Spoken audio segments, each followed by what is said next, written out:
Hey YouTubers, Mr. Wilson, the car guy here, coming at you with a video on rocker arm and lifter failure for Pentastar Chrysler 3.6 liter V6 engines. Um, I'm going to just give you some information and something different that I haven't seen on YouTube, but I highly recommend Online Mechanic Tips as his YouTube channel. I don't need to make really much more detail than this guy has. He did a great job. He's got, looks like 6 or so videos covering how-tos on these engines. So I'm just going to show you what I haven't seen before and I didn't really notice on YouTube. In my case, with a failed lifter. Um, this is a 2012 Caravan with 140,000 miles. It's been really well maintained. Just look at that cylinder head. It's crystal clear. Just amazing. Somebody took good care of it, but yeah, we still ran into the rocker arm failure. I had both, but the lifter, surprisingly enough, was going, and that wasn't making a noise because the rocker on it looked perfect. But let me show you in my case what happened.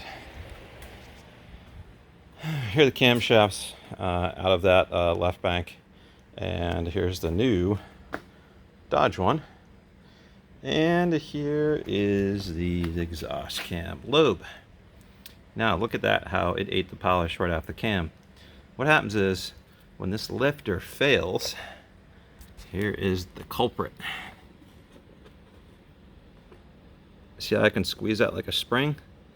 That's no good. That's a bad lifter. Where you see, here's one of the other older ones. No matter how hard I squeeze, can't move it. So that's one way you can test it, even while it's in the car and you pull these rocker arms off. Make sure you test that your lifters have high resistance. Because what happens is, when they go, they will basically vibrate up and down like crazy till they eat this camshaft up. Now I almost missed that. I started doing the rockers on this car because the noise of my car was coming from the actual the rear bank too, and I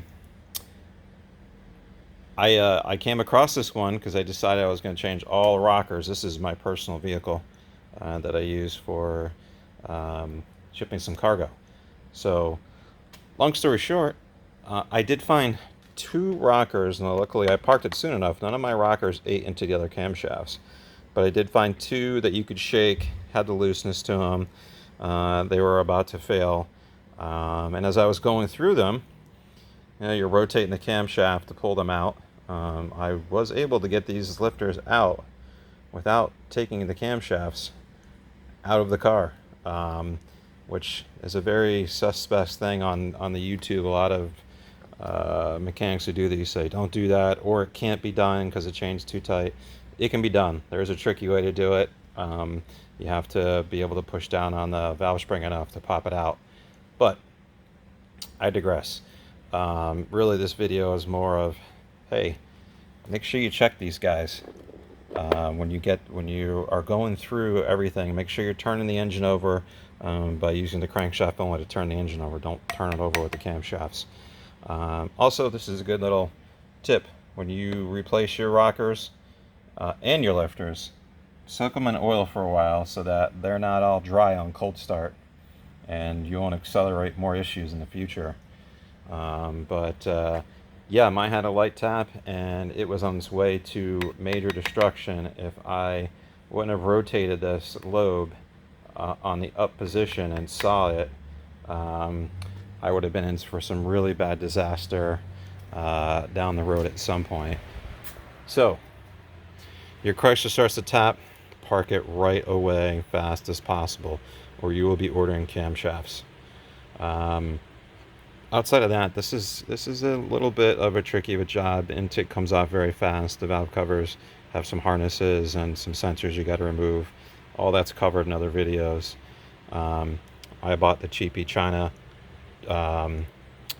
kit that takes the tension off the timing chain tensioner, and I really wanted to hold this chain up, although some say you don't have to, so it doesn't fall off the crankshaft.